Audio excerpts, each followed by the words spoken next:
you will be adopting a budget for fiscal year 2025. Yes. The budget that the board adopts is required to address both operating expenses and reserves.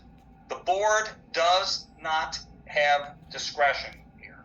The board is required to adopt a budget that provides funding for full reserves. I want to repeat that. The board is required to adopt a budget that includes full funding of reserves.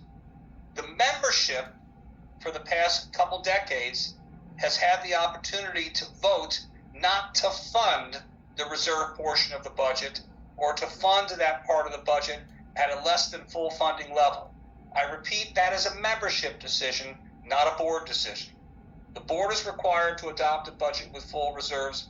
The members can vote to either entirely waive the funding of that part of the budget, which means it's not included in the assessments, or to fund that part of the budget at less than 100%, meaning the amount assessed is reduced by whatever percentage the membership approves. I don't want anybody to leave this meeting with the understanding that the board has the prerogative to budget for less than full reserves, because the board does not. The change in the law, a couple changes in the law. First of all, the vote to waive or reduce reserve funding was changed from a majority of a quorum of the owners to what is now a higher threshold, a majority of the entire membership. Now, I'm sure all of you would agree that it's not hard to get people to vote to pay less per month, but you need to get a majority of the entire community to approve reduced funding. Secondly, you have the right to vote this year. Your membership has the right to vote before the end of this year, because your budget for 2025 will be adopted by the board before the end of this year. Your membership can vote to waive or reduce the funding of any or all reserves as long as it is done before the end of this year. After this year, your reserves are going to fall into two categories. One is the category of reserves known as the structural integrity reserves. The roof, the plumbing, the electrical, the structural components, the waterproofing and paint. There's a specific list of about 8 items in the statute. The reserves for those components still have to be budgeted as they always have been, but the membership will no longer have the right to vote to waive or reduce the funding of these reserves, which means they are going to be included in your assessments starting with the budget for 2026 ad infinitum. The remaining reserves, the non-structural integrity reserves, like for example the pool deck or the pool furniture or the office furniture or the lobby or the wall treatments in the common areas, the elevators, those are not structural integrity reserve components, and even though the board still has to budget for all of them, the members will retain in the future the right to vote to waive or reduce the funding of those reserve components, and thereby have that cost removed from the budget and therefore removed from the amount assessed to the owners.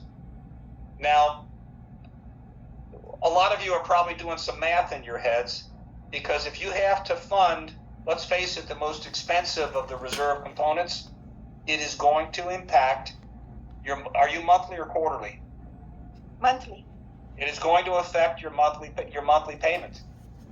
You combine that with the astronomical increases we're seeing for insurance, it's going to be a hit. It's going to be a financial hit to every owner, but there is nothing the board can do about it. And I want to reiterate, just like with the statute providing for a milestone inspection to be the board's fiduciary obligation, obtaining a reserve study for structural integrity reserve components is also a breach of fiduciary duty if the board violates this requirement. Statutory breach of fiduciary duty. And for the board members listening, that means personal liability. And you don't want any of that. You don't want anything to do with that. So there will be owners who will chafe at the notion of seeing their monthly payment go up. But there's not an option for the board at this point. There's not an option for management at this point. Now, the legislature last year carved out an exception for a multi-condominium association, which is one association that operates multiple condos.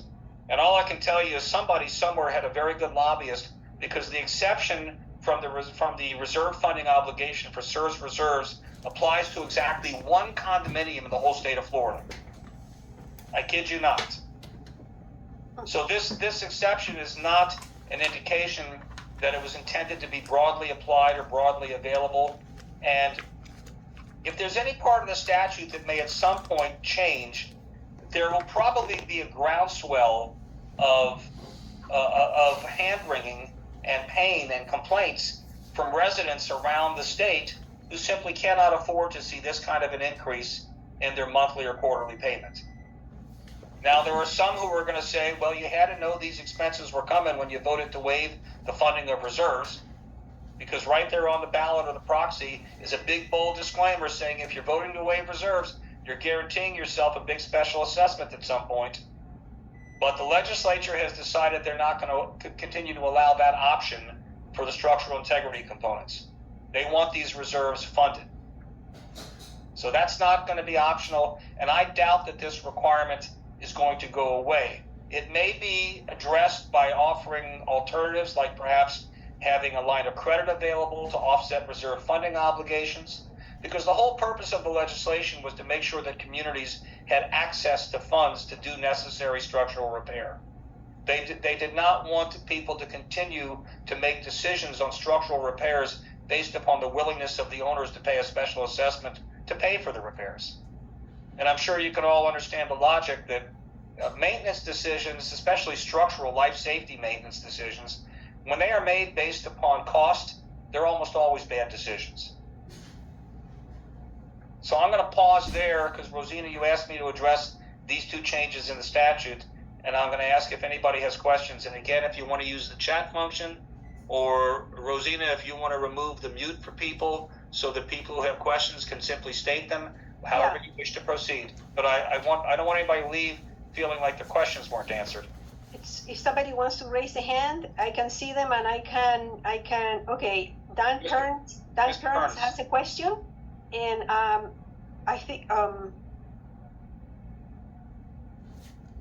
he's unmuted. Go ahead. First of all, I see you guys explain to us a situation, a scenario that will occur, in the future. Am I right? I'm not saying they will offer. Will not occur? I'm saying there will be enough people directing complaints to their legislators that they may be forced to consider other options, but nobody is offering any relief from this at this moment. No, my question is, you show us a scenario that this will happen in the future, no matter what. Am I right? And what will happen in the future? This whatever structural that we need to do, the whatever construction that's going on with our community, or whatever you try to explain to us here. Am I right? No, what I'm saying is that I'm not telling you what construction you're going to have to do in the future, sir. I'm telling you an engineer will do that. Okay, so my question is, who hired you? The board. The board. Okay. Do you know this board? It was illegal voted in this community. How would I know that, sir? Okay, I inform you that right now. Just in case you don't know, a lot of people know that this vote that bring these people in the board, it's illegal from the beginning. They vote themselves via Zoom. So right now you are employed by people that are leading this place, and we already have big problems with it. They already do a lot of borrowing with our bank, and they already in a foot of I don't know what's going to happen with them. And I tell you why. They don't present us nothing. Like when we ask them, what you guys do with the $1 million that you borrow to do this whatever restructure, whatever work in this community, nobody present us nothing. And now you are a person who explained to us that they're going to borrow more money for more work in that community. Am I right? Did you hear me say anything about borrowing money? Yes. No? Did anybody else hear me say anything about borrowing money? Let me say something. This is how you present your engineering and your system of thinking. It's like, this will happen and you guys going to be hit with big assessments or whatever, I listened to you carefully, you tried to explain to us. I don't think you did, sir, because I didn't say what you're going to be hit with. I said that you are required to do these inspections and you are required to do the repairs the engineer says has to be done. How you pay for them, we have discussed. So you understand our point where we are right now? We are dealing with a board that we don't trust at all. They spend millions of dollars in our community, and we don't know for what. They don't want to show us nothing. Like, for example, if it's $120,000, I just put it this way. Whatever project they do over there, they don't show us nothing. The spending, how much money cost that? Let me address what you're saying, please. Sir. Let me interject and try to address what you're saying, because this was intended to be a question, and it doesn't sound like you're getting anywhere near asking a question. The board is required to make. Let me try to respond to you. I'm trying to be courteous here. What board? May I please? Yes. The board makes decisions in one place and one place only, and that is at noticed open board meetings. And if that is not happening, I will say it in front of everybody on the phone, self included, sir.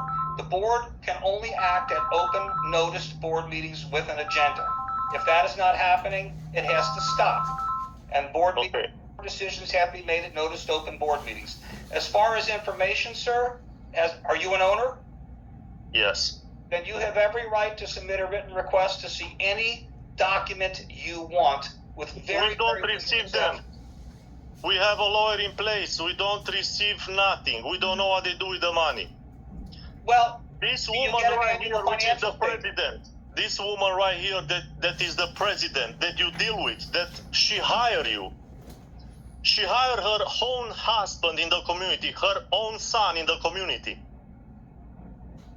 Sir, I don't understand what point you're trying. Are you inviting me to leave? Hello.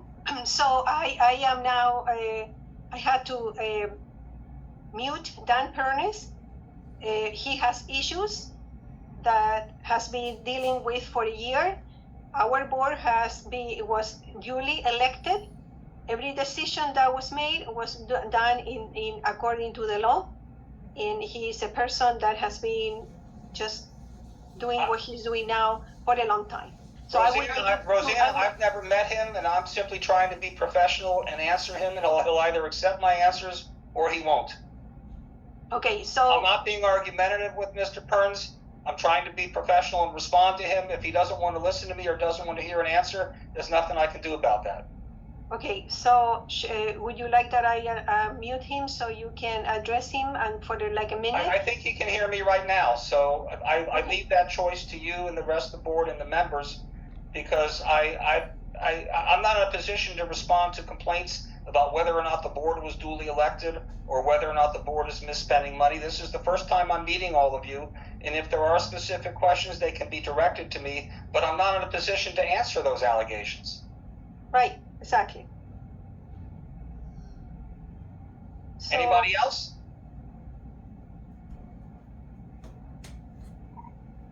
Anybody else has a question? I did it. And we all are very aware that those requirements are in place for a few years in the meantime. And by the way, Bettina, for what it's worth, I don't see your questions in the chat. But for the same reasons, I would ask you not to raise your hands. Please don't type questions into the chat while you're driving. So just go ahead and ask them. I was under red light. Anyway, so we are all, at least in the real estate field, and Rosanna is in real estate, we are all very aware that reserves have to be 10% as of January 2025, and that we are aware of for many years now. Recertifications are ongoing and should be completed, but we just did the inspection as far as I understand. Bettina, did you say 10%? The minimum, yes. No, there's no such thing in the statute. Reserves are funded based upon a calculation, a mathematical calculation, which identifies the reserve assets, the reserve components, calculates the estimated total useful life, more importantly, the remaining useful life, and the estimated deferred maintenance or replacement cost, and that yields a quotient that is the amount that you have to fund each year. It is not based upon any percentage. It is based upon the remaining useful life of the asset and what it's going to cost to do the deferred maintenance or the replacement. So, for example, if you have 10 years of useful life left on your roof and it's going to cost $100,000 to replace, you need to be funding $10,000 a year. So even I can do that math. So then that makes it even more difficult to now determine and to work on a budget if we don't even have all these numbers. So my question is, so we are very late in the game. We are very late in the game, and my questions which I had are, who was on the board in 2019? Was it the same board who worked without permits? And how do we slim down on operational expenses while we are now looking into special assessments? So we do have, I think we have a project manager, we have a parking management company for whatever that's worth. We have an HOA, an association. So being in the economy, so that's how it works. You have expenses, you slim down on other operational expenses. So my question too, I understand you cannot answer that, but definitely get a new loan, and the owner have to, swallow a special assessment. We see where that is going with many communities. How do we slim down on other expenses? I don't think we need more management than owners. Well, I could talk faster. Okay. I mean, you're correct. One of the ways to slim down on expenses is not to have me here to address operational questions that are better directed to the board. So I don't mean to dismiss your concerns, Bettina, but the question about who was on the board at the time is not one that I can answer. All that I can tell you is that the law now imposes these inspection and reserve funding requirements. If you are concerned about special assessments, I would suggest two things for you. Number one, you still have the prerogative as a group of owners, since you're on a calendar year, fiscal year, to adopt a budget and to vote to waive reserves for this year. To vote to waive the funding of reserves for 2025. The members have that right. If you are concerned about saving some money in the short term, then vote to waive the funding of reserves for the next fiscal year and devote your resources to paying that down or paying off your loans and giving the owners a break for a year. The second thing I would suggest is, rather than borrowing, you may have to assess the owners and just say, you got to pay your share of these expenses because you've been voting to waive reserves all these years. And individual owners could choose to go get their own home equity loan, but that may be preferable to the association incurring further debt. Those are business decisions, not legal decisions. So I'm not going to make those decisions for you, nor can I advise you what you should or shouldn't do in terms of fiscal planning, but I'm telling you, you have some options. Okay, understood. I mean, I'll say it again, you have one last chance before the end of 2024 to take a membership vote to waive the funding of all of these reserve expenses and kick it down the road until 2026, and even wait and see what happens with the legislature next year. I'm not here advocating that you shouldn't fund reserves. I'm simply saying that if you have all this debt and you have special assessments that are being paid off, maybe you want to give the owners a break for one more year and bite the bullet in 2026. I'm simply offering you, making sure that you're aware of the options that you have as a community.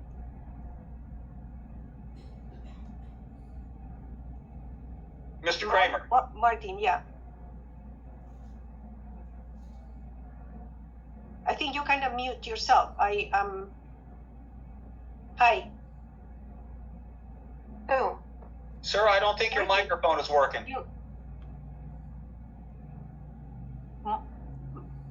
Martin. Mr. Kramer, do you want to disconnect and call back in on a cell phone? Maybe you'll have a better connection. Okay.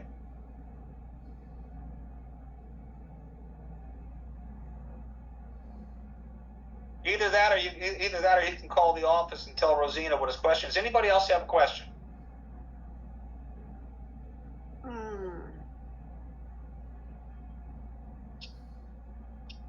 Let me see here. Martin is going to.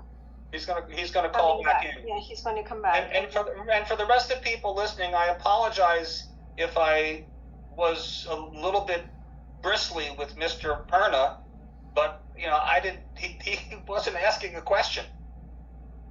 And I don't think he had any intention of asking a question. No, that's always the case in our meetings. So for the research or the SERS, the integrity research study, I just want to tell everybody that that we are doing it. It's in process, and we expect to have it ready in probably less than 2 weeks. I want to make, Rosina, let me add this comment if I may. Mhm. When people see the reserve study, there may be some people who are really thrown aback by the numbers that they see. I'll say it again, you can vote to waive the funding of those reserves for 2025.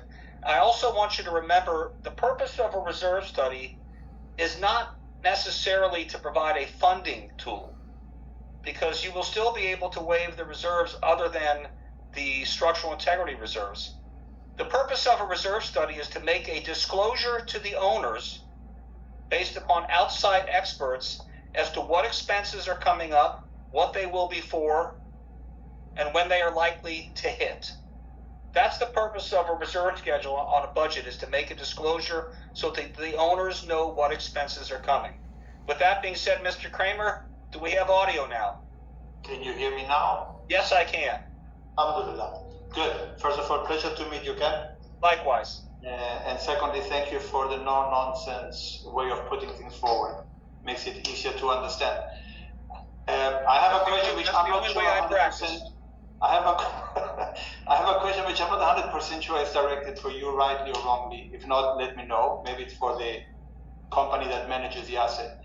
If at this moment in time we are collecting through the monthly HOA fees that we are redirecting for structural improvements, etc., is this something that setting up a special assessment or the funds that we need to set aside in the future for those works, is it something that shouldn't be declared separately from the monthly HOA? So what will be used for the monthly operation of the community, and what percentage of the money will be set aside for special assessments, etc.? Mr. Kramer, if I'm understanding you correctly, I agree with you completely. The budget is for recurring expenses. The insurance premium, the lawyer, the accountant, the manager, the taxes, the maintenance expenses, the utilities, the office supplies, the same thing. You're sitting in your office, obviously. You have operating expenses every year that repeat every year. Correct. That's what the budget is for. The reserves are obviously defined in the statute as to what they are for. For expenses that are not annual recurring expenses, like repainting the building, repairing the concrete, resurfacing the pool, those are expenses that don't belong in the budget if it can be avoided. Those are expenses that are better levied as a separate special assessment. Okay. But let me be clear about this. Your documents, if I remember correctly, require a membership vote to approve special assessments. If you have necessary repairs like the roof is leaking or an engineer says the concrete needs to be repaired, that work must be done. So if the members will not approve a special assessment, I can tell you right now what I'm going to advise the board, which is amend the budget and make the expense part of the budget, which gives the owners less time to pay it off, because if the board does it as a special assessment, they can offer the owners the option to pay over a period of 6 months, 12 months, however long the work will take. And I will now for the first time mention borrowing money, Mr. Kramer. If the board borrows money to finance the project, the money that you can draw down on a line of credit to pay for the project. That way your contractor gets paid. You don't have problems with the contractor. And at the end of the project, the owners are all given the option to pay their share of the assessment in full and be done with it, wash your hands of it, or they can pay in installments that correspond to the amortization schedule on the loan once it converts to an amortizing loan. And the owners who choose to pay over time, they pay the interest on the amortizing loan. That's the best way to structure one of these projects from a fiscal standpoint, because it allows the association the certainty that you'll have access to funds to pay the contractor by having that line of credit there. It also allows the owners who don't want to pay interest the option when the project is done to say, let me just write you a check for my share and I wash my hands of it. But it also allows the other owners who might otherwise be pushed into foreclosure or something, gives them the chance to say, I want to pay over time and I'll pay interest on the loan for my share. That's the fairest way to do these things. Does that make sense to you, sir? Not perfectly, because what you're describing is like I run my business. So I just wanted to clarify this, and then this is not for you. This is, of course, for the board. My appeal only to make sure that the budget that will be presented for 2025 is clearly prepared and presented along those lines. Because well, let me say that this, makes absolute sense. Let me say this, folks. I've been your lawyer for about 2 minutes. You'll leave this call either thinking that I know what I'm talking about or not. And I will say this to the board members who are listening. There are no stupid questions. Ask. I'm happy to help you. That's what I'm here to do. I'm happy to help you make informed business decisions based upon the legal options available to you. That's what I'm here for. And I see that Mr. Melendez has a hand up. Okay, here. Thank you, Ken. My pleasure, Mr. Kramer. You can unmute Carlos.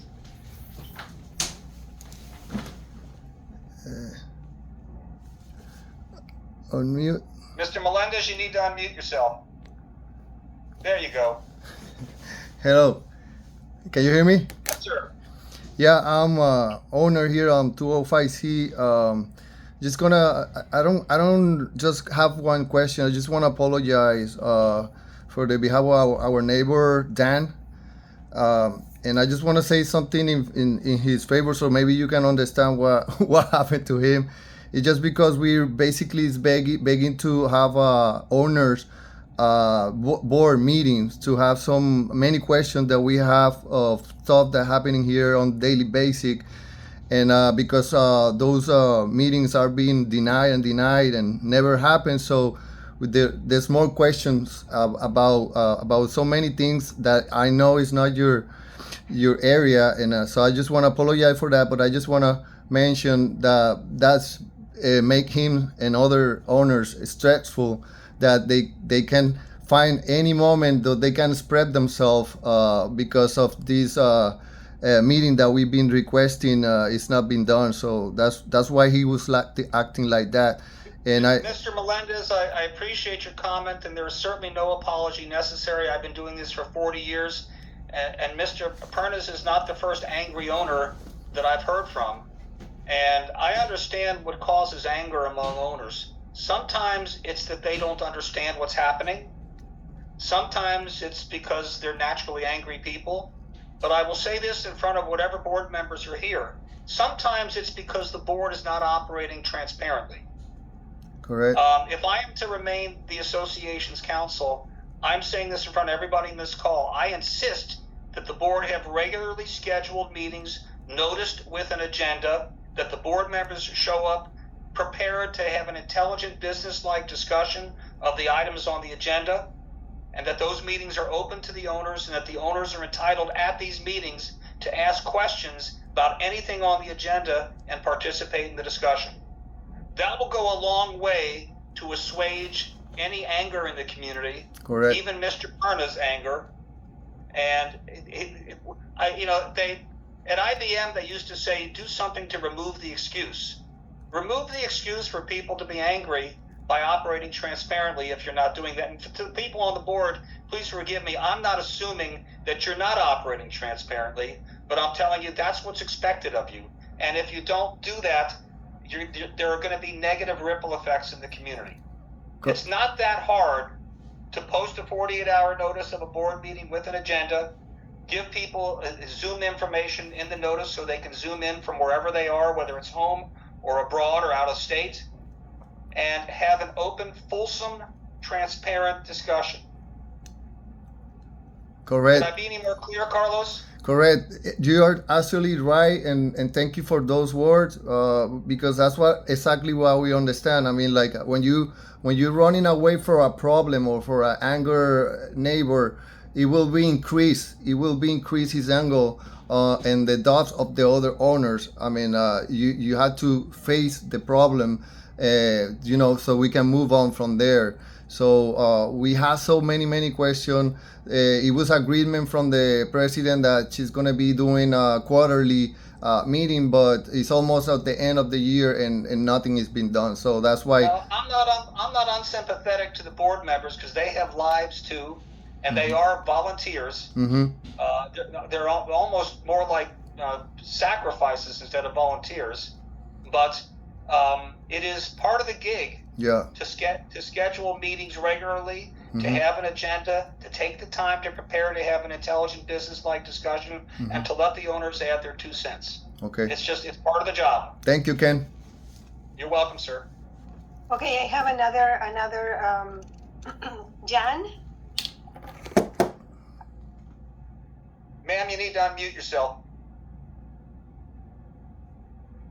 Sorry. That's okay. I hear you now. All right. Hey, Ken, I've been on your webinar for many years. I appreciate you are here. I'm very happy this board actually engage using your service. I hope the other people on the phone feel that way when this call's over, but we'll see. Yeah, and I see your value. You are one of the best association attorneys as far as I know. I want to stress that point. I am counsel for the association. I am not counsel for any individual owner. I am not counsel for the board. I am not counsel for the management. My client is the association, and exactly. My advice will always be geared toward what I believe to be in the best interest of the association. I think so, and you probably notice this association apparently has had issues, right? And I'm getting the impression. Yeah, for whatever reasons, I think as a long-time owner, I'm involved. Myself, I have been involved with many boards, okay, in Fort Lauderdale specifically. So I'm saying communication, probably transparency and communications are key, right? Well, let's talk about that for a second. Yeah. Communication. And I will say this again with the board members present. Communication need not occur only at board meetings. By January, I believe 2026, you will be required to have a website if you are more than 25 units, which you are. Do you already have a website, Rosina? No, we don't. We are working on it. I would not wait until the last minute. I think having a website is one way to communicate and post information to your owners. I also believe that as long as you have construction projects ongoing or planning, you should send out at least once, maybe even twice a month, a memo to your owners, whether by email or otherwise, to let them know what's going on. I would strongly suggest that you collect consents from the owners to receive communications by email so they can get them immediately, as long as it takes for an email to get from your desk to their phone or their computer. I would suggest that you implement online voting so that owners who have computers can go online and vote. To the owners listening, imagine how much better it is for everybody if when the association notices a membership meeting, you get your notice by email in an instant, and there's a link in the notice, you click on it, you go to the website, you vote, you're done. Exactly. Yeah, I mean, think about how much money that saves with the number of units that you have in terms of stuffing envelopes and postage. Yeah, we It's everybody's best interest to use the technology that is available today. Yes, Ken, we already have that in place. We already have close to 100% consent for communicating via email with the owners, and we also have consent for online voting through getquorum.com. Did just confirm for me, please? You don't need to do this right now, but check your records. To authorize online voting, that is a board meeting that must be noticed 14 days in advance, with notice posted and mailed to all owners. You might want to check on that. The other thing I will tell you, Rosina, is that the board can adopt a resolution that allows remote participation at membership meetings. I'm not talking about board meetings, because that's already been permitted to allow members to attend by Zoom. But you can adopt a resolution as a board to allow owners who don't vote online, who don't send in a proxy, and who can't be there in person to Zoom into a membership meeting, like the vote on reserves, and actually be counted toward a quorum and vote from their Zoom. You might want to consider, because the goal is not just communication and transparency, as John was referring to, but also to do everything possible to facilitate unit owner participation. Exactly. Yes, exactly. So, I wanted for you to address, because of all of your experience, I wanted for you to address the fact that this building was not kept properly for years. So when I became part of the board, I was tasked with an enormous task, like gigantic, beyond belief of any normal person. Found in this, and then I had board members that were helping, and then eventually these other two members came on board, which are much more active as board members. So in the course of time, I have found out that the other boards decided to, like Bettina was saying, finding corners to cut corners for saving monies, keeping the expenses low, monthly expenses low. So they resorted by cutting down in management. So we don't have a management company. We have a management company. We have no people on site. Never. Well, So again, Rosina, that's a business decision, but I want to say this. But I want for you to please explain how this has a big impact and has had a big I'm impact. I'm about to. That's what I want to, in the sense of how the buildings are kept and how this building got to be what it is right now because cutting expenses and cutting management. I'm not here to advocate for your current or for any management company. I don't represent management companies. Right. However, any community that is run by its board members is not well run. Board members are policy makers. They make policy decisions about how the community should be run and when repairs should be done, but they make those policy decisions based upon advice from experts. Board members are protected from liability if they act reasonably, and that means you consult experts. The actual running of the community day to day should be done by a property manager. And that way the board members can stay in their lane and be policy makers. I have too many clients where there are board members who spend 40 hours a week in the association office doing stuff. Does that sound like a recipe for a well-run community? It is not. It is not. Now, I don't have a problem with board members being engaged. I don't have a problem with board members helping with day-to-day decisions, but board members should be policy makers, not operators of the business. And yes, does it cost money to hire a manager? You can decide how many hours a week you need a manager on site. You can have one 10, 20, 40 hours, whatever you need, but you need to hire a manager, no disrespect to Rosina or anybody else. You need to hire a manager in whom you can have some confidence and in whom you can repose some trust, and let the manager run the place. And let the board members show up at board meetings properly prepared to make intelligent decisions and conduct a business-like meeting. That is the best division of labor. Does that answer your question, Rosina? Yes. Yes, it does. And so it all comes down to management for running a better association, and we as board members have been doing the job of management for a long time already. So that is one reason why it has been really time constraining to find the time to prepare all the reports and do these meetings that we're supposed to do each quarter, and we haven't been able to. I understand and agree with the notion of operating frugally and not spending money frivolously. However, there's a difference between trimming fat and trimming muscle. If you don't have competent management and you're trying to save money by having board members actually run the community, you are trimming muscle, not fat. A good manager should actually save you money. A good manager should make sure that you're working with the best contractors and you're getting the best deals and the best prices on the services you need to maintain and operate your community. Board members, no disrespect, That's not their job. That's not their expertise. They are not industry experts. I agree. I think, Ken, this is association, my observation, we have a lot of tough business decisions to make.